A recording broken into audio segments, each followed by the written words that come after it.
Morning બધાને કેમ છો? સ્વાગત છે તમારું અમારા ફેમિલી ફન વ્લોગમાં. જો સવારમાં આજે છે ને સૌથી પહેલું કામ હતું ને એ હતું રૂમ ચેન્જ કરવાનું. તો રૂમ ચેન્જ થઈ ગયો છે અમારો, તો આ રૂમ ટૂર કરાવી દઉં ને અત્યારે સવારમાં જ બધા આંટા ફેરા કરે છે. જો આ આંટા મારે છે. જય શ્રી કૃષ્ણ. જય શ્રી કૃષ્ણ. આમથી આમ નવા રૂમ આંટા મારે છે. જો નવા રૂમ ટૂર કરાવી દઉં. અહીંયા છે બેડ, આખો મોટો 4 જણા હમાઈ જાય એવડો બેડ હે ખુશી? Big room. ઓલી બાજુ ચેર છે, આ બાજુ એક સિટિંગ ચેર છે, અહીંયા મિરર આપ્યો છે, અહીંયા એસી, બાકી રૂમનું એમ્બિયન્સ આવું છે. આખો અહીંયા કર્ટેન, ફૂલ વિન્ડો કર્ટેન છે, સોફા, એક ટેબલ, 2 ચેર પાછી આપી છે, આખું ટીવી યુનિટ. પછી આ બાજુ છે વોર્ડરોબ ને આ છે અમારું વોશ એરિયા, વોશરૂમ. જો અને અહીંયા આપ્યું છે બાથ ટબ. વાહ સરસ. ખુશીને આ બાથ ટબ જબરું કહી હું હે ખુશી? બાથ ટબ. અહીંયાથી છે અમારો સી વ્યૂ રૂમ.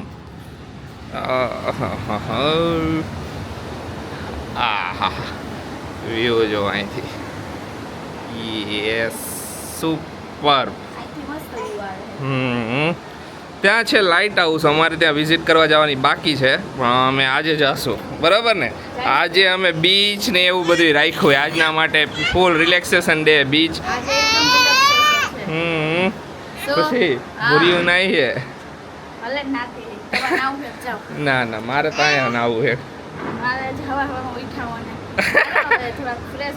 ફ્રેશ થાય પછી બ્રેકફાસ્ટ કરવા જાય. કેવો લાગ્યો તમને આ વ્યૂ અમારા રૂમથી? કોમેન્ટ કરજો બધાય. બાકી આમ મજા છે હો. તને હે ને હવારમાં એ કરવાનું શું છે? વિડીયો આવતો રે હાલ. એને હે ને 10 અત્યાર સુધી રમતો હતો. કેમ એવું કર્યું? કેવું છે અહીંયા?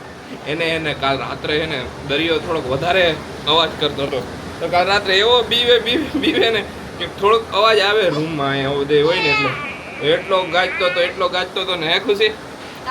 કાલે વધારે નજીક હતું. અહીંયા ઠેઠ પાણી હતું, આ બધું ઉપડી ગયું હતું ને અહીંયા સુધી.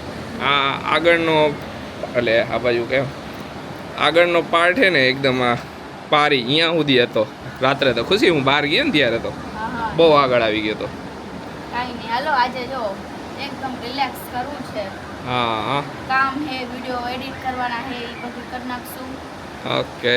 પછી બીચ ફરશું, આજુબાજુ કોલમ ફરશું. કાલે સવારે નીકળવાનું. જો રેડી થઈ ગયા છીએ બધાય ને. આજે હે ને પાછો જો દરિયો હે ને થોડોક નજીક આવતો રહ્યો તો બધા ઉપાય હે. અહીંયા જો આજનું વેધર કેવું હે ખબર? વાદળ છાયું વેધર હે. અમે આજે પ્લાન કરતા હતા કન્યાકુમારી જવાનો, પછી અમે પ્લાન ડ્રોપ કરી નાખ્યો. ડ્રોપ એના લીધે કરી નાખ્યો, થોડીક હાઈ ટાઈડનું ઓલું છે. તો કન્યાકુમારી હાઈ ટાઈડમાં જઈને કાંઈ કામ નથી. અમારા જે ડ્રાઈવર હતા ને એમને કીધું, તો એના લીધે કે તમારે જે જોવાનું છે એ જગ્યાએ તમને જોવા નહીં મળે કાંઈ પણ સાઇટ સીન. એના લીધે મેં પ્લાન ડ્રોપ કરી નાખ્યો. બરાબર ને ખુશી? હા, એ સારું થયું. આજે રિલેક્સેશન રાખ્યું ને. રિલેક્સેશન આજે આખો દિવસ અહીંયા બીચ ફરશું બધાય ને એકદમ રિલેક્સ કરશું. આરસી કેવી મજા આવી? બહુ મજા આવી નાખી કેરલા ટ્રીપમાં. કાલે અમારી કેરલા ટ્રીપ ઓવર થશે. ઓકે ખુશી, તારો એક્સપિરિયન્સ કેવો રહ્યો? જોરદાર ને? કોઈને સજેસ્ટ કરવું હોય કેરલા અવાય કે ન અવાય? અવાય ને? મજા જ આવે ને? સરસ. ખરેખર કેરલા ફરવા જેવું છે.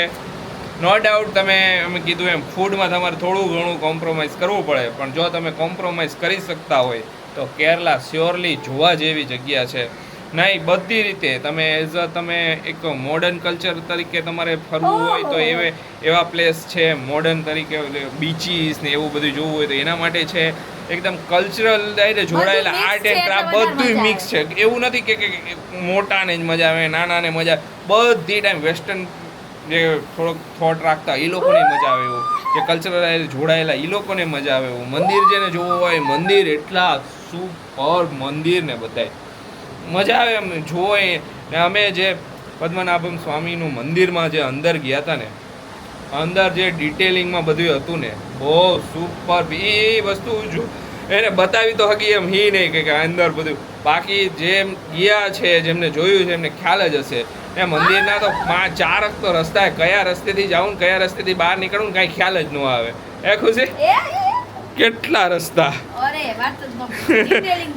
ડિટેલિંગ જબરું. મંદિર કેવું અંદરથી, જ્યારે આપણે ગર્ભગૃહમાં આખા એન્ટર થયા ત્યારે કેવું એન્વાયરમેન્ટ હતું. હા એકદમ આમ ક્યાંય પહોંચી ગયા આપણે. બ્લેક પહેર્યું છે ને મારું બ્લેક એન્ડ પેન્ટ મેં પહેર્યું છે વ્હાઈટ, આરસીની જેમ જ સેમ. અરે ક્યાં વહી ગયો, લ્યો આ બાજુ ફરી ગયો. હા એ ફુગ્ગા પાર્ટી હાલે. આજે દરિયો એકદમ મસ્ત ઓરો આવી ગયો ને વેધર સુપર, મજા આવે એવું વેધર. આજે તડકો નથી.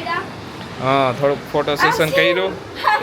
આ ફુગ્ગો કેવો થયો હે? અરે કાગડા ફાયદા રાશિકા, તમારા હાથમાં કઈક વસ્તુ જોવે ને તો તરત કાગડો આવે.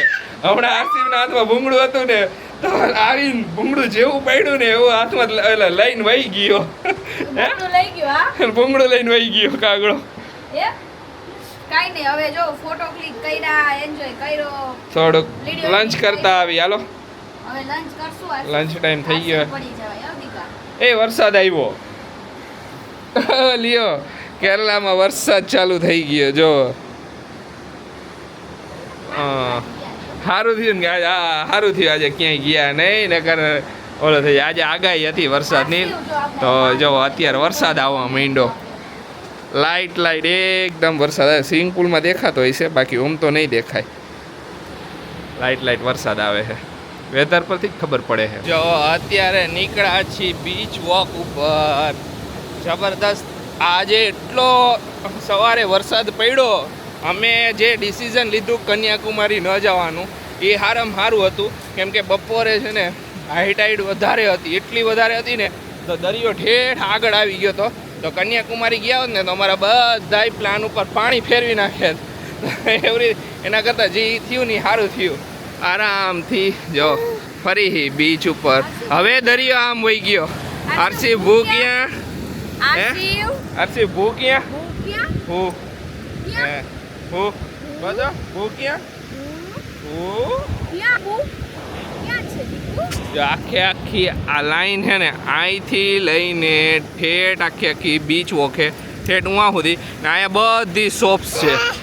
હજી આ બાજુથી લઈને હજી આગળ ક્યાંય સુધી શોપ્સ છે. બધી અલગ અલગ વસ્તુ તમારે લેવી હોય, ખરીદી કરવી હોય, બીચ રિલેટેડ ક્લોથ્સ ને ઓર્નામેન્ટ્સ ને સમથિંગ લાઈક.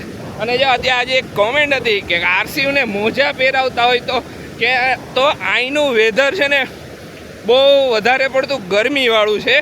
એક જ જગ્યાએ ખાલી ઠંડી લાગી હતી ઠેકડીમાં, બાકી આરસી પોતે છે ને અનકમ્ફર્ટેબલ ફીલ કરે છે. તો અમે એને જે ઓલું ગમતું હોય ને એ રીતે અમે પ્રિપેરેશનમાં જ આવ્યા છીએ. અમારી પાસે એના સોક્સ ને બધું પ્રિપેરેશનમાં જ છીએ, પણ અમે એને પહેરાવતા નથી કેમ કે એને અનકમ્ફર્ટેબલ ફીલ થાય. ઓલરેડી વધારે વસ્તુ પહેરાવી દે તો અહીંયા ગરમી થાય ને એને આમ ઇચીનેસ થયા કરે તો એ તો સારું ન લાગે ને. તો એને અમે એનું બધું ધ્યાન રાખી જ છીએ. Don't worry. તો અત્યારે આ બીચ પર આરામથી વોક હાલે છે. જો મેડમનું કેવી ફીલ આવે.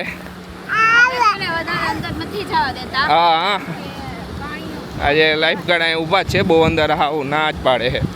બપોરે તો હાવ ના હતી, બધાને અંદર જવાની જ ના હતી.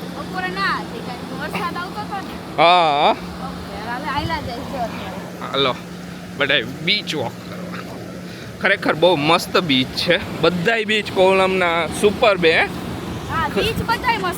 બધાય બીચ મસ્ત છે. આજે તો આખો દિવસ એને રિલેક્સેશન માટે ગયો ને સાંજથી રાત સુધી એને બીચ ઉપર બેઠા હતા આરામથી. કેવી મજા આવી. બહુ જ મજા આવી. જો ફાઇનલી અમારી કેરલાની ટ્રીપ અહીંયા એન્ડ થાય છે. આખી ટ્રીપમાં અમને એટલી મજા આવી ને, અને અમને તો મજા આવી, હારે હારે તમને લોકોને લોક જોવાની મજા આવી. હા બહુ એટલે બહુ મજા આવી. બધાની કોમેન્ટો સરસ સરસ આવી. બધાને બધા thank you blog so much. અમે ને સૌથી મોટું ઓલું છે કે અમે રિપ્લે ન આપી શક્યા. એનું રીઝન એ છે કે અમે આખો દિવસ ફરવામાં હોય, મોબાઈલ જ અમે બે મોબાઈલ હાથમાં લીધા જ નથી. લઈ મોબાઈલ હાથમાં લઈ તો ફરી ન શકી. એ વાત સાચી. મોબાઈલ જ હાથમાં. ઘણી બધી અમુક ઉપરથી કોમેન્ટો બધી વાંચી છે. ઘરે જઈશું આરામથી બધાની કોમેન્ટો વાંચશું. અમુક ઘણા બધા ડિટેલ્સ હજી બધા માગ કરે છે, તો એ બધાની ડિટેલ્સ હું ટૂંક સમયમાં જ હવે શેર કરી દઈશ. બરાબર ને? હા, હવે ને હું જે શેર કરીશ ને, કપલ ટ્રીપનો આખો ખર્ચો. ઘરેથી આખું મેમરી કાર્ડ ડિલીટ મારીને આવ્યો તો આખું મેમરી કાર્ડ ફૂલ થઈ ગયું. એટલા વ્લોગ બની ગયા ને એટલા બધું શૂટ લીધું એ. અત્યારે મેમરી કાર્ડમાં પાછું બધું ડિલીટ કરવું પડ્યું, થોડુંક અમુક નીચેની બધી વસ્તુ. તો વાત એ હતી કે હવે જે શેર કરીશ ને ડિટેલ્સની બધી કપલ ટ્રીપની ડિટેલ્સ શેર કરીશ, એમાં હું ખાલી એક વસ્તુ ઇન્ક્લુડ નહીં કરું, ફૂડ. કેમ કે ફૂડ જેટલો ખાવાનો ખર્ચો થાય એ બધાનો અલગ અલગ હોય. બરાબર ને ખુશી? ખાવા પીવાની બધાની પ્રેફરન્સ અલગ હોય ને. ઘણાય ફાસ્ટ ફૂડ વધારે ખાવો તમે, તો એ વસ્તુ ખાલી ટ્રીપનો આવવા જવાનો ખર્ચો, અમારો કપલનો ને એ બધી ડિટેલ્સ બાકી શેર કરી દઈશ. અમારું પેકેજ કેટલામાં પડ્યું હતું, અમે કઈ હોટલમાં રોકાણા હતા, બધા પૂછપૂછ કરો જ છો તમે બધા, તો બધાને બધી ડિટેલ્સ શેર કરી દઈશ. હવે ઘર પહોંચીને આરામથી ઘરનું ખાવાનું મિસ લિટલ બીટ મિસ તો થાય જ અમુક ટાઈમે. 10 દિવસ થઈ ગયા. બટેકાનું શાક અને રોટલી હવે મિસ કરી. દાળ ભાત છાશ. ઘણા બધાના બીજા ઘણા બધા ક્વેશ્ચન છે, તો બધાના જવાબો આપી દઈશું. તો કાલે સવારમાં જવાનું છે, મોર્નિંગમાં જ નીકળવાનું છે. અમારી ટ્રેન છે કાલે સવારે 11 વાગે. આઈ હોપ કે અમે સાજા નરવા પહોંચી જાય. આરસે હેરાન ન કરે. અમને બેન એ જ બીક છે કે ટ્રેનમાં હેરાન ન કરવું છે. બાકી તો અમે એને સંભાળી લઈએ. બાકી એને આખી ટ્રીપમાં એને એક વાતનો પ્રોબ્લેમ નથી આવવા દીધો, અને આવી હોય નથી એને. ટ્રેનમાં એક અમે સાજા નરવા પહોંચી જાય ને એને કાંઈ પ્રોબ્લેમ. કેમ કે ટ્રેનમાં હોય લોંગ રૂટની જર્ની છે, તો અમારે પહોંચતા અરાઉન્ડ 26 કલાક જેવું થશે. 26 કલાક ટ્રેનમાં આરસી એક જગ્યાએ જ કાઢવી ને, એટલે એને હે ને વારે ઘડી આમ અલગ અલગ જગ્યાએ જવા જોઈએ. એક જગ્યાએ જોઈ શું થાય છે. કંઈક મેનેજ કરી લઈશું. પહોંચો તો પડવાનું જ છે ઘરે. તો આરસી સુઈ ગયો, અમે સુઈ જાય. થોડું ઘણું પેકિંગ અમારે કરવું છે, તો એ કરી નાખી પછી સુઈ જઈશું. ઓકે, તો સવારે કરશું. વેલા ઉઠી જ જઈશું. આરસી ઉઠાડી દેશે તો સવારે પછી કરી નાખશું. ઓકે, હાલો તો કાંઈ નહીં, સવારે વહેલા કરશું. તો મળીશું હવે ઠેઠ નવસારી. બરોબર ને? ડાયરેક્ટ ટ્રેનમાં તો શું હોય કે એટલું બધું કઈ ખાસ બતાવવા જેવું હોય ને, એક ને એક જગ્યાએ બેઠા હોય ખાલી. શું એમને આરસી ને વધારે ધ્યાન આપીએ તો ખચવાઈ જાય અમારે. એટલા માટે બાકી ડાયરેક્ટ મળશું નવસારી. ત્યાં સુધી બધાને બાય બાય.